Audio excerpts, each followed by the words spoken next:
So ayun na nga kanina mga mams, pagkatapos nga namin kumain ng agahan ay eto at paspasan na agad ako sa pagsusort nito ng aking mga lalaban. Taas na din nga ang araw at bandang mga alas 9 na nga yan kanina. Dinadali-dali ko na nga itong aking ginagawa para nga ako'y makapag-start na din kaagad ng aking paglalaba dahil yung tubig nga namin ay baka nga masira na naman. Pupurnada na naman nga itong aking paglalaba.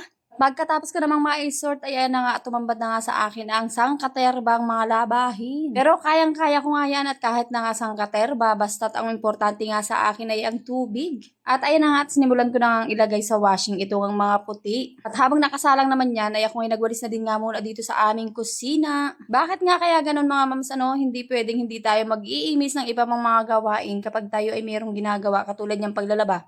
Hindi talaga natin maalis sa ating sarili na tayo ay patayo-tayo lamang o paupo-upo. Dapat talaga ay meron pang ibang ginagawa habang nakasalang yung ating mga nilalabhan sa washing. Ako lang ba talaga yung ganun mga mams o kayo rin? Napaspasan ko na din nga itong aking ginagawang pagwawalis gawa ng medyo masakit na din nga sa balat ang init ng araw. Alam nyo ba mga mams, kapag ako ay nakakalabas ng bahay, marami akong nare-realize sa aking sarili at kapag ako may nakikita na kapwa ko mami na nagtatrabaho, parang gustong gusto ko magtrabaho. Pero pagdating ko naman sa bahay, iniisip ko, ako ba talaga magtatrabaho o hindi? 50% nga ng aking utak ay gustong gusto ko nang magtrabaho. Yung kumita ng pera nga para makatulong nga sa aking asawa sa mga expenses. Pero kapag nakakauwi na naman ako ng bahay at nakikita ko nga yung mga imisin ko dito, yung mga dapat kong gawin bilang nanay, yung kalahati din ng utak ko, yung 50% din ng aking utak ay nagsasabing, wag na lang muna ako magtrabaho at mag-intindi na lamang nga muna ng pamilya.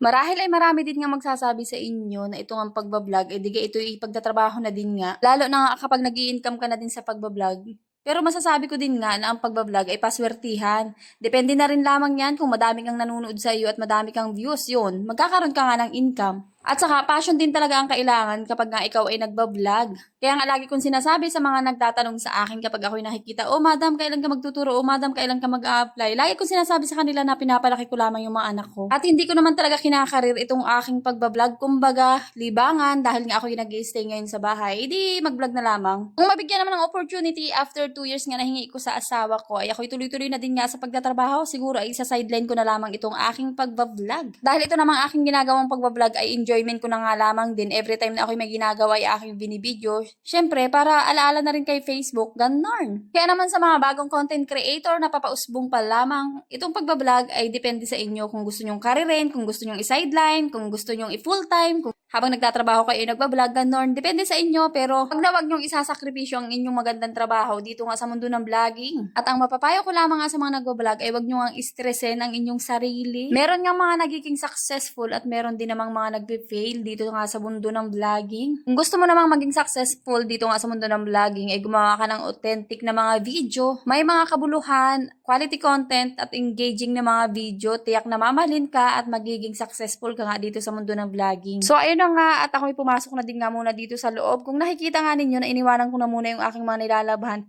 ay paano baga naman ay kasarapan pa lamang ng paglalaba ko ay bigla na naman ngang nag-brown out. Sus ko po naman, kainaman talaga. Kung kailan namang nagkatubig na nga kami, ito namang power ang wala. Ay pagpasok ko nga si daddy ay sitting pretty doon at ito naman dalawang bata ay lungkot na lungkot dahil hindi makapanood ng TV. Ay siya ay na lang po muna. Maraming salamat sa inyong palaging panonood. Ingat, ingat!